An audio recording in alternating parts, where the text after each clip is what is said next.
தமிழ்நாட்டை பாராட்டிய பொருளாதார ஆய்வறிக்கை புறக்கணித்ததா மத்திய பட்ஜெட்?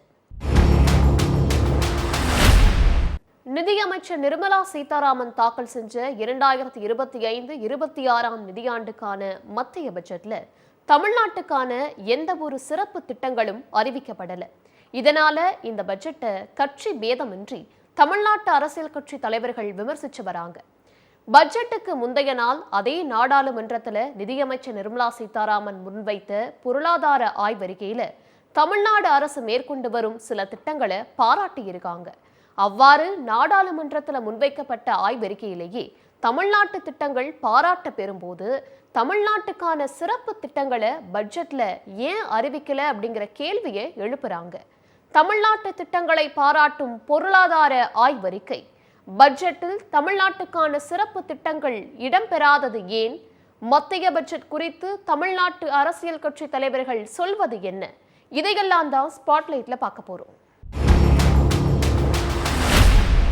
ஜனவரி 31 மத்திய நிதியமைச்சர் நிர்மலா சீதாராமன் நாடாளுமன்றத்தில் முன்வைத்த பொருளாதார ஆய்வறிக்கையில இல்லம் தேடி கல்வி திட்டம் மற்றும் காலனி உற்பத்தி தொழில் வளர்ச்சியில தமிழ்நாடு அரசு மேற்கொண்ட முயற்சிகள் பாராட்டப்பட்டு இருக்கு. இல்லம் தேடி கல்வி திட்டத்தால தமிழ்நாட்டு மாணவர்களோட கற்றல் திறன் மேம்பட்டு இருக்குன்னு தெரிவிச்சிருக்கும் பொருளாதார ஆய்வறிக்கை அந்த கல்வி முறை மாணவர்களிடையே சுவாரஸ்யத்தை ஏற்படுத்தி இருக்குன்னும் ஆசிரியர்கள் விளையாட்டு அடிப்படையிலான முறையில கற்பிப்பதால கற்றல் ஆர்வமும் மாணவர்களிடையே அதிகரிச்சு இருக்குன்னும் தெரிவிச்சிருக்காங்க. தமிழ்நாட்டில் முதலீடு செய்வதற்காக பெரிய காலனி உற்பத்தி நிறுவனங்களை ஈர்க்கவும் கிராமப்புறங்கள்ல தொழிற்பேட்டையை உருவாக்கவும் தமிழ்நாட்டு அரசு எடுத்திருக்கிற முயற்சிகளை ஆய்வறிக்கை எடுத்து காட்டியிருக்கு. அது போன்ற முதலீடுகளால பெண்களுக்கான வேலை வாய்ப்பு அதிகரிச்சு இருக்குன்னும் முதலீட்டாளர்களோட தேவைக்கு ஏற்ப மூலதன மானியங்கள், ஊதிய மானியங்கள் மற்றும் நிலவிலை மானியங்கள் வழங்கி தமிழ்நாடு அரசு சிறப்பா செயல்படுதுன்னும் பாராட்டப்பட்டு இருக்கு. தமிழ்நாட்டுக்கான எந்த ஒரு சிறப்பு திட்டங்களும் இல்லாததால மத்திய பட்ஜெட்டை திமுக, அதிமுக, பாஜக கூட்டணியில இருக்கும் பாமகன்னு அனைத்து தரப்பு கட்சிகளும் விமர்சிச்சிருக்காங்க. தமிழ்நாடு முதலமைச்சர் மு.க.ஸ்டாலின் மத்திய பட்ஜெட்டை தமிழ்நாட்டுக்கு ஓரவஞ்சனை அளிக்கும் பட்ஜெட்னு விமர்சிச்சு இருக்காரு.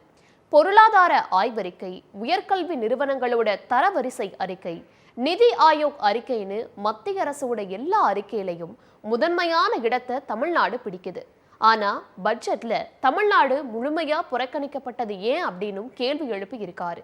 எதிர்க்கட்சி தலைவர் எடப்பாடி பழனிசாமி பட்ஜெட் வார்த்தை ஜாலங்களால் நிறைந்த அறிக்கையினும் பீகார் மாநில பட்ஜெட்னு கூறும்படியாவே அமைஞ்சிருக்குன்னும் விமர்சிச்சு இருக்காரு. பாஜக கூட்டணி கட்சியான பாமகவும் மத்திய பட்ஜெட் மேல அதிருப்தி தெரிவிச்சிருக்காங்க.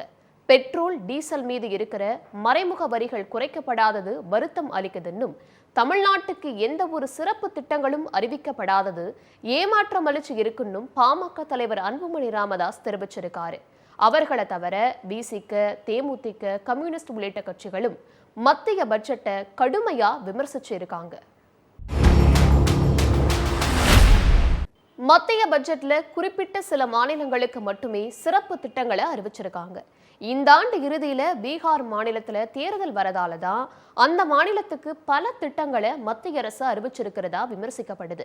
மத்திய பட்ஜெட்ல சிறப்பு திட்டங்கள் அறிவிக்கப்படுறதுல எல்லா மாநிலங்களையும் உள்ளடக்கியதா இருக்கணும்னு சொல்லப்படுது. வருமான வரி விலக்கு, வேளாண் திட்டங்கள் போன்ற நாடு தழுவிய திட்டங்களுக்கு வரவேற்பு இருந்தாலும் புதிய நெடுஞ்சாலைகள், ரயில்வே திட்டங்கள் போன்ற எந்த ஒரு சிறப்பு திட்டமும் தமிழ்நாட்டுக்கு இல்லாததுதான் பெருமளவு விமர்சனத்துக்கு உள்ளாகி இருக்கு. ஏற்கனவே நிதி ஒதுக்கீட்டுல தமிழ்நாட்டை மத்திய அரசு வஞ்சிக்கிறதா தொடர்ந்து குற்றச்சாட்டு இருந்து வர சமயத்துல வளர்ச்சிக்கான சிறப்பு திட்டங்களும் இப்போ இல்லாதது மத்திய அரசு மேல வைக்கப்படும் குற்றச்சாட்டுகளுக்கு வலு சேர்க்கும் விதமா அமைஞ்சிருக்கிறதா சொல்லப்படுது.